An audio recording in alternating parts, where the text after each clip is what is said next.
This is Unsiloed, brought to you by Alumni FM, connecting people through stories. Welcome to Unsiloed. This is Greg LeBlanc, and I'm here today with Glenn Hubbard, who, in addition to being a professor of economics and finance at Columbia Business School, or should I say Columbia University Graduate School of Business, also the former dean of Columbia Business School, and also experience in policy making, both at the Department of Treasury and the Council of Economic Advisors, and also the author of many books, not including the textbooks. He's co-authored a number of books, and I think you've written a book called Aid Trap, that goes way back. Then there was this book called Balance that you co-authored about the economics of great powers. And most recently, you've got a book called The Wall and the Bridge, Fear and Opportunity in Disruption's Wake. Welcome, Glenn. Thank you. Thanks for having me.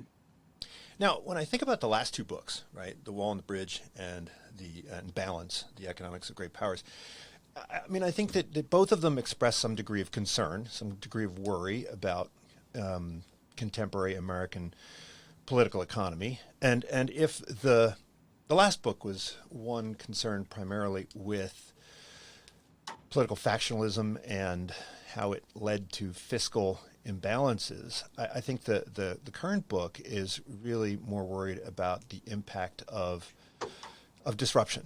Now, look, disruption is something that, I mean, look, it's been going on since the days of Ludd, right? You talk about him or the fictional Ludd in the book. But of course, it's happening faster and faster, one would argue, in today's world. And the two disruptions, or the two drivers of disruption that you focus on, are globalization and technological change.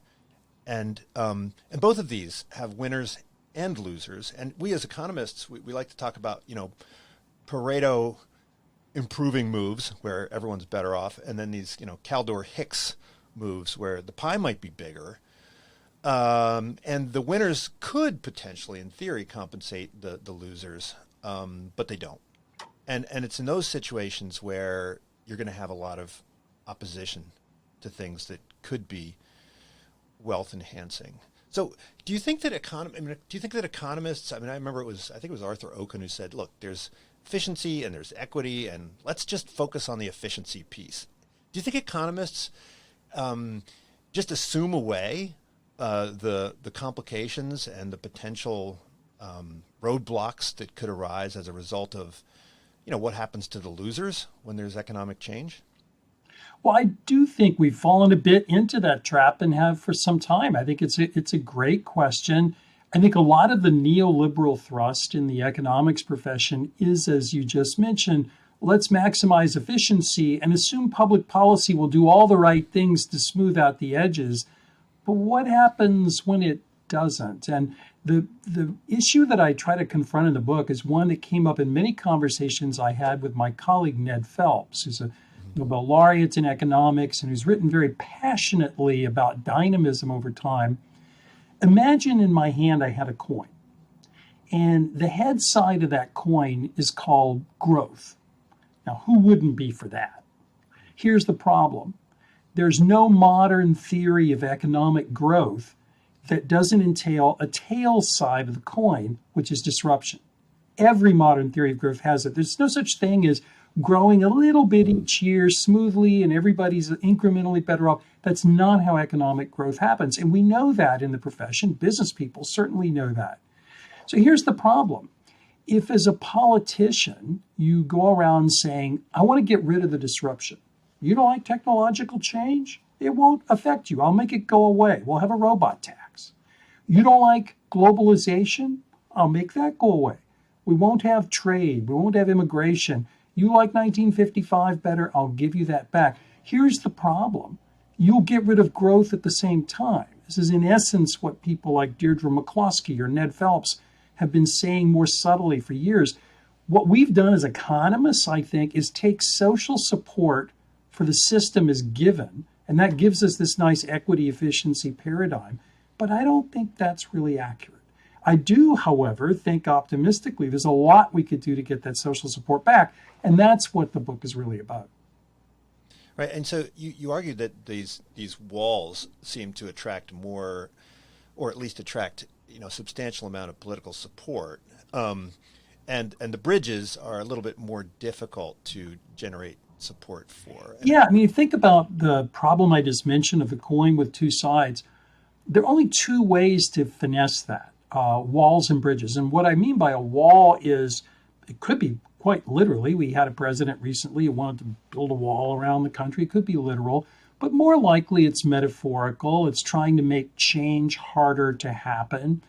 But another option is to build bridges. And a bridge, of course, takes you somewhere and it brings you back. And so what I had in mind was a bridge that took you to the economy that is and will be, to make sure that everybody has the skills and opportunities to do that. And by a bridge on the way back, I mean putting people back in the boat if they fall out, what in econ speak we call social insurance. And I think there are ways we can make changes there. And by the way, America once did this beautifully. As I talked about in the book, we've had plenty of bridge policies. Abraham Lincoln's core economic policies, as he was prosecuting the war, were all about opportunity. Homestead Act, land grant colleges, transcontinental railroad, Franklin D. Roosevelt's conception of the GI Bill. We've done this before and can do it again. Otherwise, we default to politicians, whether they're on the left or the right, talking about walls. But I used to teach business history, and one of the themes in the course was that, business people are always looking for, comfort. They always want to build walls, right? I mean, we even use the term moat, right? A moat Yep. is, right, something that protects you from the winds of competition. And so, politics is one way that you can, build these walls or moats. And so, if business people have been trying to do this forever, why is it that their success in doing this kind of, rises and falls? I mean, you could argue that when you're talking about the rise of empires, it's usually happening because, vested interests are not very good at protecting themselves. And then when, you see the decline in these empires, it's usually because, the vested interests get pretty good at protecting themselves. So, is that just sort of a Mansur Olson story, right? It's definitely a Mansur Olson story. And I think the problem with vested interests, you could also relate it to George Stigler's theory of the regulatory state and special interests as well. I think for contemporary America, what it means is we're going to default to business people or policymakers choosing walls if we don't help secure a more dynamic economy for more people. The same economists or politicians who will speak of economic growth don't always speak at the same time about opportunity. And I think that's what's missing. That's the bridge that's missing. And the hard part is, unlike a wall that can fit on a bumper sticker, build the wall. Build the bridge isn't a bumper sticker. And what I've tried to do in the book is lay out fairly concrete policy ideas that aren't particularly on the left or the right. I've heard politicians on both sides say them, that could articulate bridges for a modern American economy. You referred to the Caldor-Hicks version of compensation. We don't literally want successful people writing checks to people who've been less successful. That's not what compensation means. What compensation means is broadly using the state to make sure that access to opportunity isn't limited. And that we're not doing as well as we should have. And so, why is that though? I mean, politics is also a marketplace, right? And so where the marketplace doesn't do a good job, we kind of expect the political marketplace to do the work for us. And so, does that mean that there are transaction costs in this political marketplace that make it difficult for the winners to, work out deals with the losers? Like, why isn't Congress the place where that happens? Or, why isn't the political realm the place where these deals take place? Well, it's a very interesting question. The classic theories in this regard would suggest that, if people are better off from a policy incrementally for a large number of people, but losers are concentrated, it can be hard to notice that. And one of the things I talk about in the book, one of the favorite quotes I ever saw in economics actually came from the late Queen of England, when she talked about the financial crisis. And Right. I still remember this because I have so many friends at the London School of Economics. When the Queen showed up, I'm sure handbag, pearls, the whole Queen outfit, and asked those economists, why did nobody see it coming? My guess is the room got pretty quiet. And I think what the Queen was asking is not too dissimilar from what you were just asking. How do you have such a major low frequency event happen, and you all, who are supposedly so smart and so worthy, fail to notice it? I think there are lots of reasons that happen, but I think a good chunk of the answer to your question is unfortunately that elites, whether they sat in boardrooms, congressional halls, or dare I say the economics profession, weren't noticing. We were speaking more to people who won and not enough to people who lost, and the anxiety that creates for individuals and for communities. So I think noticing is a big element of it. Well, I think it was your wife who said that there are economists and then there are, real people. Right, and economists don't talk enough to real people. And one of the things that I've enjoyed doing here at the school, Columbia Business School, and we've done with several faculty, is take students on the road to places in the heartland that have struggled. Taking groups of students to Youngstown, Ohio, which is a metaphor I use in the book, and Decatur, Alabama. And the idea is not to look in, but to have a real conversation. Like, what is going on? What happened? What could plug areas and people back in more? And I've never met a student who hasn't come back, and I myself say the same thing, completely changed by the experience. This is not about diagnosing something. It's about, really understanding it, because these losses are quite concentrated. And like many economists, I had the view that, well, mobility will just sort that out. Right? If the opportunities aren't good in Youngstown, but they're good in Orlando or Nashville, people will go there. Well, that happens some, but it doesn't happen to the degree that many in the policy world seem to think it does. And so we do have to work harder at bringing opportunity to individuals and communities. And as I say, some of our greatest leaders, even going back to Lincoln, understood that and used government more as a battering ram for opportunity than as a device for pinching off losers. And I think that is something that we're missing today. This idea of traveling to, say, Youngstown, Ohio, we have at Berkeley a program for our MBA students where we'll travel to South Africa, or we'll go to Argentina. We call them seminars in international business, and the students love these things, and they learn so much. And they do, and they're great. We have them too. They're fabulous. I wouldn't knock them, but when I was a dean, I lamented that if what we felt about understanding the diversity of experience of a business leader was having white wine and shrimp toast with somebody observationally equivalent to us, they just happen to be in London or Hong Kong or Singapore, then we're missing an awful lot. And I don't think, as a serious matter, you could be a leader of a major American company without understanding these things. It's interesting. Sometimes when I speak to groups of CEOs, I always ask them a question: how'd you grow up? And they generally answer, like me, fairly modestly in parts of the country that you really probably haven't heard of. Then I ask them how the children grew up.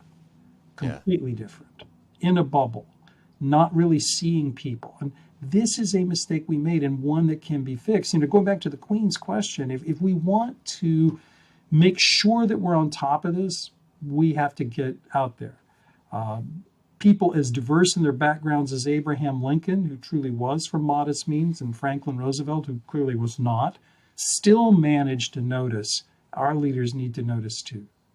Yeah, I wonder if it seems like there's the question of inequality, right, where we have much wider range of incomes, but it seems also that there's this cultural divide, right, where people in the universities are becoming increasingly detached from the rest of the world. And particularly, I guess, you're in New York, I'm in the Bay Area. I was interviewing Jeff Immelt recently, and, GE had most of their operations in places like Cincinnati, right, and in Tennessee and so forth. And, particularly here in Silicon Valley, it's easy to forget that, there's this entire country that is filled with people that don't do, say, tech. Is sort of the self-referential inbreeding of academic economists in part to blame for a lack of awareness or empathy for the costs of economic growth? Well, I think at one level, economists do get this. I always say to people, when you took your freshman course in economics, I'm sure that the professor told you that technological change is good, globalization is good, but I'm also pretty sure, that professor told you that, not everybody's going to win. To your earlier point, it's not a Pareto improvement, it's just an aggregate improvement. And yet, while economists say that over and over and over and over, we don't really do much checking on the compensation. For the US, our actual public policy programs here, I refer to trade adjustment assistance in the book, are super small. In fact, I'm quite confident most people in the public don't even know they exist. And so we've really, I think, got to do much better. But I think there are things we can do. It's not everybody's going to be a software engineer or a finance professional, to pick the two coasts. I think what it's going to be is an effort on education and training for jobs in a variety of areas and industries in the country. And to be more specific, one of the ideas I talk about in the book is a very large block grant for community colleges. Mm-hmm. They're really the foot soldiers of what we're talking about here, not really Berkeley or Columbia, but community colleges around the country. Problem is they're woefully unfunded, and we hear promises from some politicians about free tuition, but free tuition doesn't stand up any resources to actually get people to graduate from a community college. Lincoln understood that, and the Congress understood that. The land-grant colleges were a supply-side move. They were building an element of education to prepare Americans to move from an agricultural economy to a manufacturing economy. We have a transition today. It's not agriculture to manufacturing. It's more into certain kinds of services. But we really need something like that. We also need, I think, a way to devolve our intellectual capital more in the country. There's a reason that we do basic research at a very small handful of great universities, and I wouldn't propose to change that. But we could be putting applied research centers all over the country to disseminate ideas. We could be devolving many government structures away from the core areas of the country into other parts of the country. It's certainly not an idea unique to me, but it is something that I think could really help us spread the dissemination of ideas and spread productivity. Now, you had a parent who taught at a community college, and I think most people at the top universities are very kind of oblivious to the role that community colleges play. But that's sort of the bottom of the pyramid. And if you look at the resources that go there, I mean, they're pretty meager compared to what goes to. Well, they're meager in two respects. One is many states, not all, but many states have cut the resources for community colleges relative to per student per year in, say, a 4-year university in the state. That's an issue. The other is completion. Sometimes people talk about going to college, whether it's a community college or a 4-year baccalaureate institution. But of course, our studies in economics about the reward of college are about graduating from college. And it's even more true for the community college folks, some of whom go to the community college for a variety of even modest financial disruptions, can't complete it. And so there are a number of interventions that have been studied in randomized experiments on what works in getting people to complete college. We need to fund that and do it. So when I say block grant to support community college, I'm not talking about tuition as much as I am the resources that the college needs to bring education. And I think we're also seeing a realization in corporate America that, and even in some state and local governments, that a BA college credential doesn't have to be a roadblock to hiring somebody. That maybe other credentials, maybe a community college, maybe even a certificate in an area is good enough. In the Bay Area, there are a number of the tech firms that have funded that and done it themselves. I think that's all to the good in broadening opportunity. And I'm a little surprised that we don't have more political leaders step up to say that, because I think it's economically the right thing to do, but I also have a hunch it's politically quite wise. Yeah, I mean, the Biden administration recently has, advanced this loan forgiveness program, and it seems like the the dollar figures that you were talking about in the book are relatively modest Well, in this is a comparison funny with. story. When I worked on the community college block grant, it was with Austin Goolsby, who's a colleague and friend, and Melissa Carney. And when we were doing this, we came up with, I can spare your listeners the details, but a 10-year program and 2 tranches with all kinds of measurement. And it would cost over 10 years about $300 billion. And I remember it was for an Aspen project. And I took it to Hank Paulson, who was the chair of the project. And he said, "You guys are insane. Nobody is going to propose $300 billion over 10 years for a domestic program." And then along comes President Biden with loan forgiveness, much of the benefits of which aren't even going to people in need, spending far more than that with a kind of jubilee flavor and screwing up the incentives that people face in going to college. So it's not that we don't have the resources to do big things, it's we're doing the wrong ones. I mean, there's probably a political economy story there. I mean, the main beneficiaries of that loan forgiveness program will be the very expensive universities, right? Well, that's the thing. People forget that the more money that is given for financial aid, as laudable as that is, encourages the most selective institutions, those who have a fixed number of seats and everybody wants to go there, to simply raise their price to clear the market. That's not really standing up the resources. Great universities like Berkeley or Columbia, we're not the problem or the solution to what we're talking about here. So we need to focus on the kinds of institutions that are the solution and give them money. It's not to say Berkeley and Columbia aren't worthy. They clearly are, but not in this context. Well, I mean, apart from government funding, I mean, you'd think there'd be more private funding. I mean, you can't walk down Stanford campus without, I mean, every building has a name on it. Every, bench has a name on it. No, Every that's for sure. classroom has a name on it.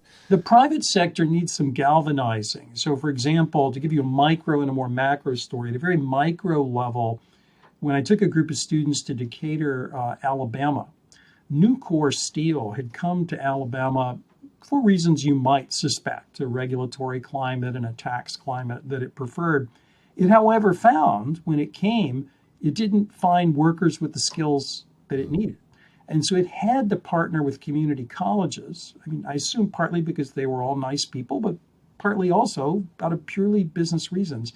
Those kinds of arrangements around the country are important. The more macro version of that story that I tell in the book is comparing Pittsburgh and Youngstown. So Pittsburgh did reinvent itself. They're hit with the same shocks. Pittsburgh, beginning even before steel's demise in the United States in the 1970s, when the big integrated mills were replaced with mini mills and changes in technology, Pittsburgh city leaders, university presidents, Mellon Foundation, and others came together and said, we need to get on this. And they organized the private sector along with the government. As far as I know, very little federal support. This could be repeated around the country, where there are also university presidents, local business leaders who can do this. I'm not saying there's a one-size-fits-all, but I am saying that business people do have a social responsibility here, and as well a private gain and responsibility for the right kind of workforce and public that they want for their firms. Now, I want to circle back to this issue of mobility, right? Because, this has puzzled me a bit. The amount of mobility that we have in America is dramatically less than what we had in earlier generations. And I think most people be surprised by this. But, my great-great-grandfather came from Ireland to Philadelphia, and then his son moved to Norfolk, Virginia, and then his son moved to New York, and then his son moved to Philadelphia, and then his son, me, I've moved to the Bay Area. And, we've never settled down anywhere for a long period of time. Now, granted, most of those folks were college educated, but why? What's happening here? I mean, when we think about West Virginia and Ohio and these towns with high unemployment rates and high drug addiction rates and so forth, why don't people just pick up and go? I mean, it's during when the Dust Bowl hit Oklahoma, I mean, everybody just picked up and moved to Oakland, right? So why aren't people moving? I mean, here in the Bay Area, even right now with this weird fake recession. I don't know what it is. What's happening? There's help wanted signs everywhere. I mean, you can't. People, housekeepers, maids make $50 an hour in the Bay Area, and nobody can find them. I mean, it's why don't people pick up and move? I mean, everyone. The most menial labor is being done in the Bay Area by folks from Guatemala, legal or illegal, or Central America, and you don't see internal immigration. There was a study I think I read recently that showed that immigrants actually do better second generation than native-born Americans. But if you control for internal mobility, if an American moves, then they perform just as well as an immigrant. Yeah. So is that a selection effect, or is that a treatment effect, or what's going on there? I think it's all of the above. To go back to a couple things you said, when you look at the pathologies that people like Ann Case and Angus Deaton and others identified, that in sub areas of our economy where shocks from principally technological change, sometimes globalization as well, have hit communities, you do see social pathologies emerge, which tells you that it can't be the case that it's just trivial to move, because why would I succumb to opioid addiction or alcohol addiction when I could have just moved? So something's going on. Now, I suspect that it's both a local effect and an other place effect. So when we have our Horace Greeley intuition in our head, go west, young man, yeah. I think we imagine that there's nothing for me here and gold over there, and they're both certain. And if that's the case, absolutely, I'll leave where there's nothing to go for gold. The problem is there's a lot of uncertainty. So picture me, I don't have a lot of general skills. I had skills to do particular jobs in a particular area. I don't have the general skills. I have a network here. It could be civic, it could be religious, it could be family. And now you're asking me to go over here where I might be able to get the skills. I might be able to get access to services. I might be able to get a community like mine, but I don't know. Now, economists would say, well, if that's the case, why don't you pay people to do that? So we do have some programs that pay people in the sense of giving a credit for people who go. But I think we need to do more of that, but at the same time acknowledge that many communities need aid themselves. Economists used to be very suspicious, and I would have put myself in that camp, that we ought to just take people to better places and forget places that aren't doing well. I don't think that's the right answer. And I think a number of economists have moved backward on that to find places that have structurally higher unemployment and maybe do things like block grants, changing the structure of the earned income tax credit program to favor such areas. I think there are things that we could do with policy around the margin, but it's a complicated problem. And I think while most economists have pivoted to understanding the new mobility, when I speak to policymakers, they still have Horace Greeley in their head, that people just go somewhere else. It's just not happening. But do we have any? I mean, the explanation you offered, I mean, that would presumably also have been true 100 years ago, and is also presumably true for those people who are leaving their homes in whether it be India or Central America, right? I mean, they have to. In fact, I would probably think that the lure of community was probably stronger then, because today these communities are so frayed and so depleted of social capital that there's even less reason to stay behind today than there might have been 75 years ago, or there exists in say Central America. Well, that's true, but keep in mind again, there's not the kind of general tradable skill. If I'm somebody trained in technology but from an emerging economy, that's different from somebody who maybe in this economy but doesn't have the general skills to succeed. I'm glad you mentioned social capital, because one of the most frustrating things to me as an economist thinking about these problems is how little we know about changes in social capital. So very eminent political scientist Robert Putnam has written a series of books on this. So we seem to know it when we see it, but we can't really design it. So we can look back at times where social capital appeared to be high, but if we were to ask, what are the lessons from that period for today?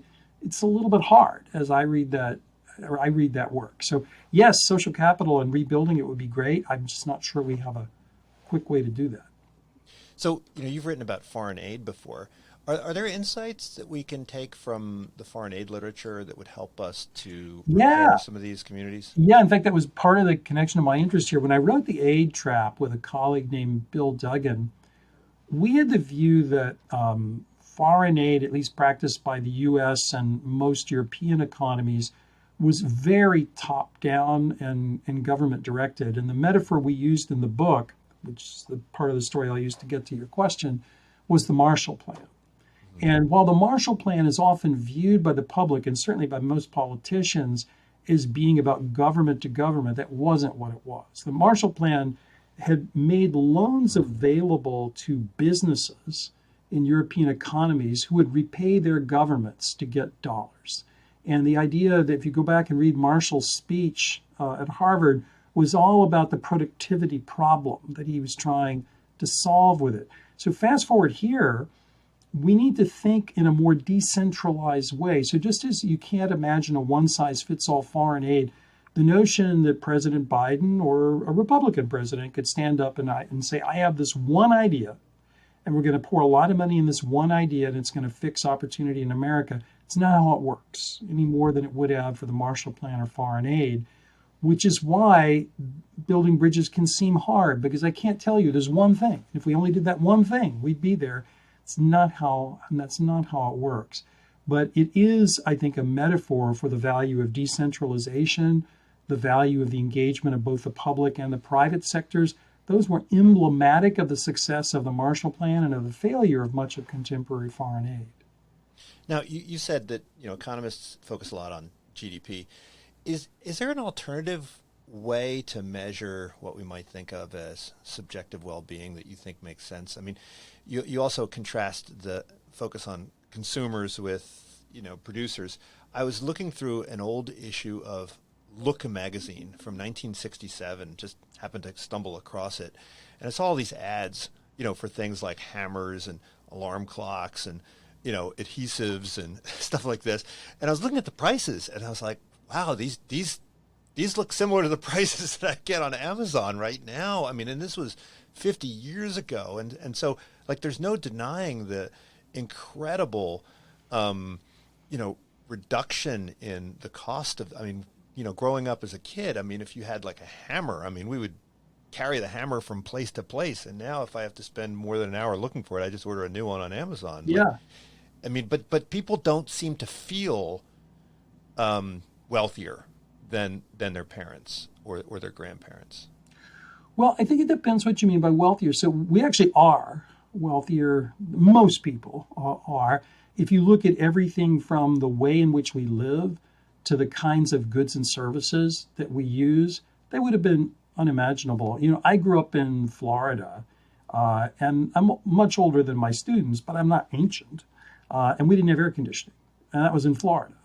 And my guess is people of very modest means in Florida today do have air conditioning. And so there are changes that are more subtle, but I think that's not what's accounting for the American psyche. I think when people point to how well off, if you want to tell the positive story, or not well off materially, I think it's an uncertainty about opportunity and wanting to know that the social contract has my back, that I get to play. When Ned Phelps, my colleague I mentioned earlier, talks about this in a very felicitous phrase, I think, of mass flourishing. When I go back to the classical thinkers like Smith, and most of my book is really a love letter to Adam Smith, I think Smith, the moral philosopher, had in mind an all-in society. And most conservatives use that to mean I, Glenn Hubbard, or you, Gregory LeBlanc, could be all in. We're going to be an entrepreneur or whatever. But another version of all in is all in. And I think Smith's view was a healthy society was a mass participation society. That was actually the part of the theme of The Wealth of Nations, that the wealth of a nation was average people's ability to consume. It wasn't sovereign stacks of gold. So I think that's the point when we talk about it. So it's not so much a matter of do we need a new GDP as how do we make sure that we have that kind of all-in society. Well, you said the last time people felt like they were all in was World War II. And I mean, this coronavirus crisis seemed like it was an opportunity for people to all. I mean, look, there's a common enemy. We all want to, we all want to be healthy and so forth. But it didn't materialize. I mean, there was no sense of all in. If anything, some of the differences became even more stark. I agree. I mean, when I thought about the World War II, it was actually a conversation I mentioned in the book. I was at a conference at Yale Law School, and Bob Schiller, is a Nobel laureate in our profession, gave a dinner talk where he talked about the last generation to be so engaged was World War II, and he just sort of stopped the speech. And I was like, holy moly. I mean, is Bob saying that we need another world war to do it? So Well, we you're kind of right. had one. I mean, I mean, if you look at the delta on our national debt, it's probably your chart in the Yeah, in the yeah. I mean, balance book we're up ends now before. to roughly Yeah. where it's a fraction of GDP. We're about where we were at the end of World War II, except we didn't just fight World War II. So it's definitely it's definitely a concern. I argue in the book there are other ways short of World War II or COVID to do this. One idea that I mentioned is thinking harder about national service. Going back to the idea that part of the problem is noticing and bringing people together. By national service, I don't mean compulsory military service. It could be a number of things that constitute national service. But I think it's a conversation we need to have that every American, regardless of where you come from, regardless of how much money your parents have, needs to be engaged in national service. Well, I agree with your point about noticing in a variety of ways, but you also talk about in the book Balance. You say that when there's bad policy, it's usually not because policymakers are ignorant about the bad impact of the policies, right? I mean, they're smart people, right? And they have exposure to lots of smart advisors, and so it's usually something else, right? It's not about ignorance. I mean, we like to think as economists and well, academics that if you just educate people, right, then Yeah, and you'll part get of it better results. is still that, it's noticing is still a problem. And I think economists and certainly politicians could do better at it. But yeah, part of the point that Tim Kaine and I raised in our book Balance is rent seeking is an extremely important problem. Mansur Olson, you mentioned earlier, other economists have focused on this for decades. Most great societies rot from the inside, not from military misadventure. And so this is something that politicians understand all too well. The question is, how do we make sure that both the political marketplace and the marketplace for commerce, finance, and so on are competitive enough that you don't have this sclerosis and rent seeking? So now, in terms of all in, there are some folks who are advocating universal basic income, sort of a cushion or a cushion of safety. And it's not just people on the left. I mean, Milton Friedman was also an advocate of this. What's wrong with that, and why should we think in a more targeted way when it comes to building bridges? Well, it's actually a very interesting question, and you're right. It doesn't have a particular left-right pedigree to it. A number of people on both sides of the aisle in politics have also suggested it. I don't think it's the right answer for the problem that I think we ought to be solving. So going back to the classical economist's view of what a healthy economy and a healthy society is, people ought to be engaged in it. So when Phelps talks about mass flourishing, or I talk in the book about a participation society, an all-in society, it really refers to work. And it doesn't mean that it's just because I'm a Presbyterian and a Calvinist and I love work. It's partly that, maybe. But I think it's more the idea that people can't be engaged if they're not in, for two reasons. One is simple, that I can't be higher up on the ladder of skills and success if I'm not on the ladder to begin with. So I can't sort of stay by myself for a while and then jump up to a mid or upper level job. That's not the way the labor market works. But more important is the feeling that people get from engagement. So if you go back to the social pathologies discussion that we had, part of that is from a lack of economic participation. It's not necessarily from a lack of income. There are transfers.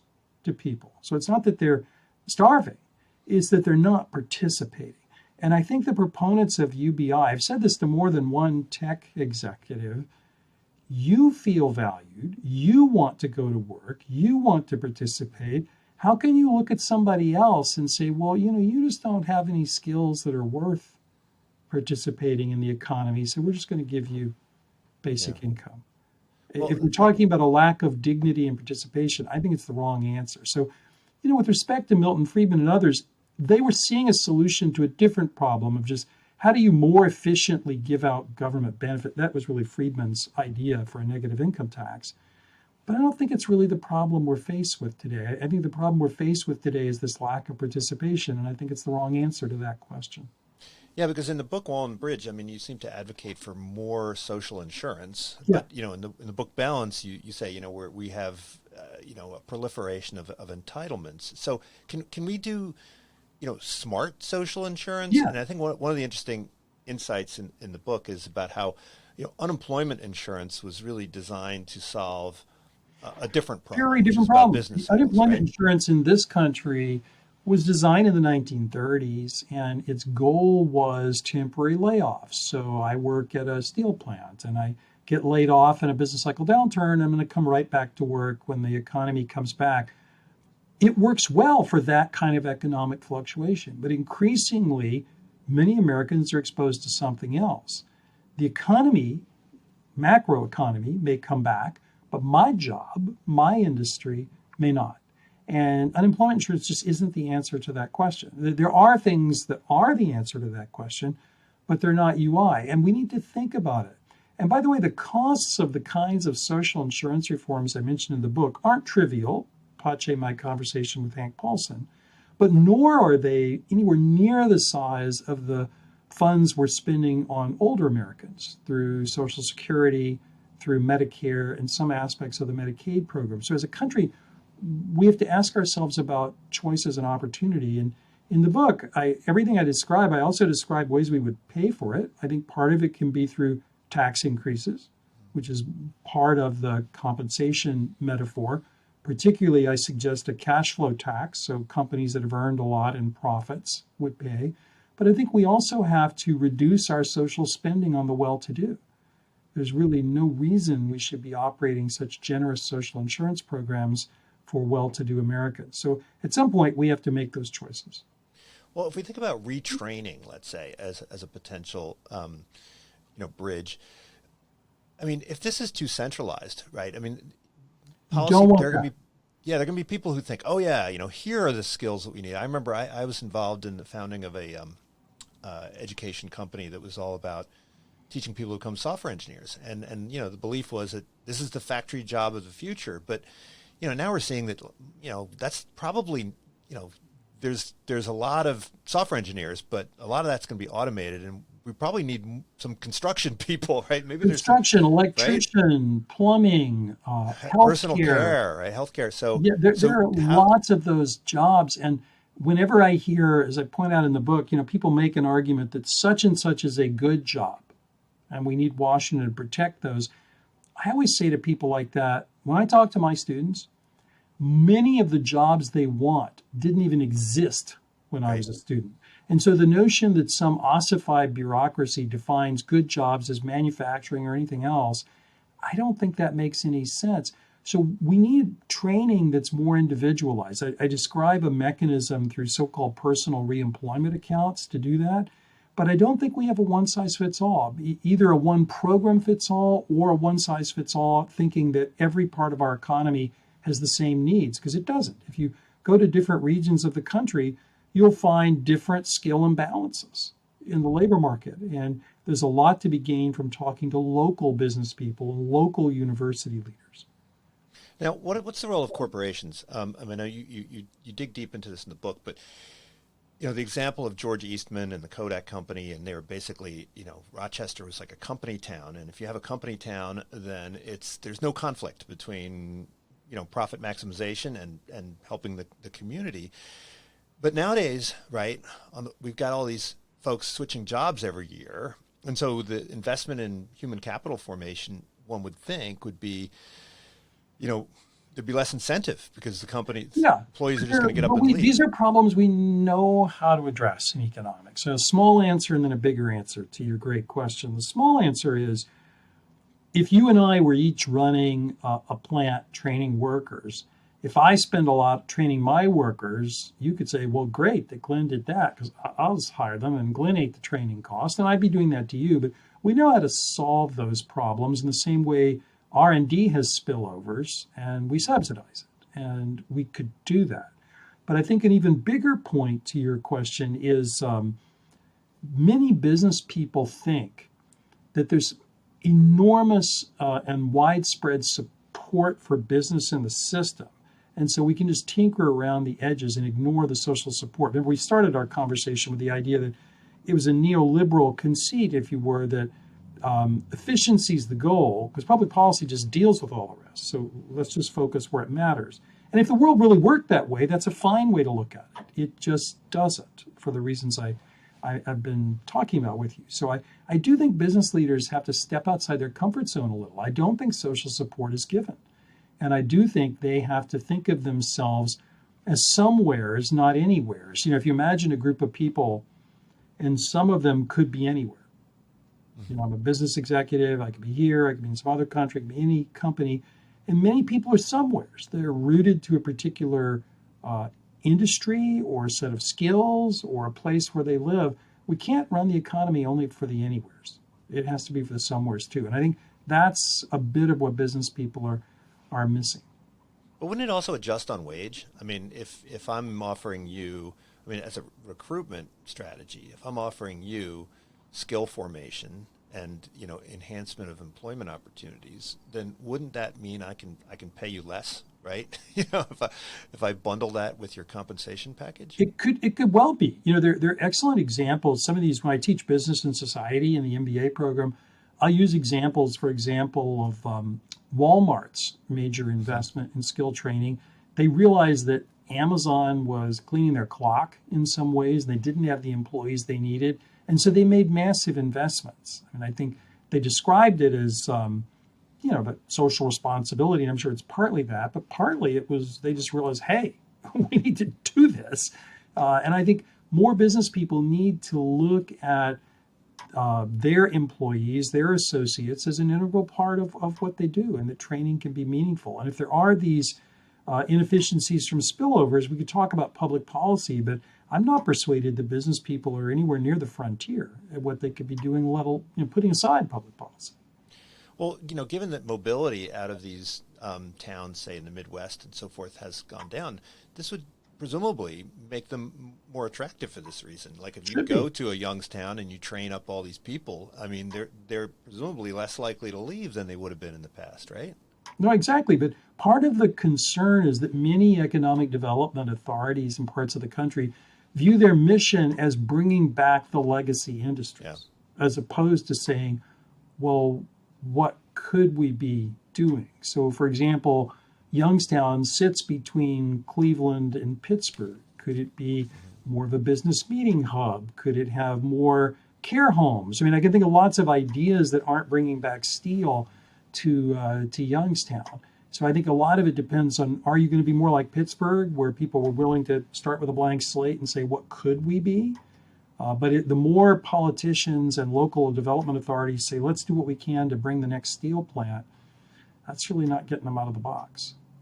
Well, you know, one of the things that I've always wondered in recent years is, have people given up on politics? I mean, if you look at, say, you know, global warming, everyone I know is saying vote your shares this way and buy your products this way, and yet no one's saying let's vote for a carbon tax, right? I mean, Exactly. you have. I mean, I don't understand who's opposing it. I mean, if BP and Shell and Exxon are out there bragging about how green they are, then wait, are they lobbying against the carbon tax? Then I mean, why? I can't completely understand this. If I could, I'd be a political scientist, I suppose. But I have, like many economists, I've long advocated a carbon tax. At one level, this isn't a hard problem. We have an externality. We know how to fix those. The exact way to set it, I'm not saying it's trivial, but we definitely need that. We know how to do this. I'm not sure that it's going to happen in the United States, at least in the time frame I would consider. And I think we are making a lot of progress on the cost of renewables. I think we are making that progress, and we're making progress on technology. So I think we have to, unfortunately, go to a second best idea. One of the things I worry about, though, is in the so-called Inflation Reduction Act, which was largely a set of policies aimed at these sorts of subsidies. A lot of them were in econ speak inframarginal. They were just handouts for things business was doing anyway. Again, we know how to solve that problem. We have R&D tax credits that were done for incremental R&D. So I think there are ways we can think harder about this. And we as economists need to step into this fray. We can't just say, if you don't do the carbon tax, then just sit on your hands, because that's not very productive. We may not do the carbon tax, but we still have climate change. So I think we need to re-engage. Well, we were talking before we started the recording about how Columbia is well known for its great books program at the undergraduate level. But you're a former dean of a business school, and you've sat on top of the curriculum development process. Should we have something? I mean, you say this book is it's almost like a love letter to Adam Smith. We should. I mean, after the financial crisis, I had called colleagues together and said, don't tell me our answer is to put Lehman Brothers cases in the MBA program. I'm happy to do that, but that's not the solution to the financial crisis. When I looked at the financial crisis, I thought of, not too dissimilar in the Queen of England's question, that we weren't connecting dots that were right in front of our face. So we focus more on that. We're integrated teaching, we and probably most top business schools. But here, I think we need to look back to great thinkers in political economy. I now teach a class in the MBA program, new to me after I stepped down as dean. I stepped out of my finance comfort zone and said, I want to teach political economy. I want to bring Adam Smith to the MBA students. And importantly, while they've heard of Smith and Marx, let's say, I wanted to bring people like Karl Polanyi to them. They've all heard of Hayek, although they don't necessarily know much about Hayek. They know the name. But I said, look, in the same year that Hayek's famous book, The Road to Serfdom, was serialized by Reader's Digest, Polanyi is writing this wonderful book called The Great Transformation, which speaks to our time. He didn't have DeWitt Wallace wanting to serialize it in Reader's Digest, so people didn't read it. But Polanyi tells us there's something in between markets and the state, and markets can't solve every kind of transaction. So back to this need to nurture people and places, Polanyi was really all over that. So I think all of these thinkers, Keynes, Stigler, Malthus, Ricardo, I think there's just much that they have to say to practical business problems. So what I try to do is talk about what these folks brought to the intellectual marketplace, but then also talk about contemporary problems, globalization, populism, inequality. What did these folks have to say about it, and how might it affect us? So just as undergraduates probably ought to read things that were published before 1990, so too should business people. Well, and the final question, I mean, at the end of the book, Balance, right? I mean, you end it with a chapter on California, and also a chapter on the U.S. And after going through the rise and fall of so many empires, I mean, you were a bit pessimistic, I think. And this was 2013, I think, when you wrote the book. Yeah, well, no, California did get better, but it's now slipping a little bit too. So I'm not sure whether I'll be right or wrong. But yes, it did improve after that. But all of the trends that you were emphasizing in terms of debt overhang and so forth, I mean, they seem to have gotten worse. But in the book, Wall on the Bridge, I mean, it seems like you've still got some optimism. So are you more optimistic or more pessimistic? And this, remember, the book was written before the Trump election, before Brexit, before all these other things. I'm always an optimist, so asking me that question won't reveal much other than a fixed fact that I'm always optimistic. But part of the reason is, back to Smith or Hayek, I feel that individual entrepreneurs, I feel that markets and the market for ideas has great capacity to solve our problems. Where we trip over ourselves is where we don't notice consequences of things. But I think a perfectly alert group of economists, business people, public policy makers, citizens, real people as well as economists, can make this work. Well, Glenn, thanks so much for joining me. I really appreciate it. So the most recent book is called The Wall and the Bridge. But of course, don't forget the aid trap. Don't forget balance. And if you're like me, don't forget to buy some textbooks and read them at your leisure. So hope to see you again soon. This is Unsilo, brought to you by Alumni FM, connecting people through stories.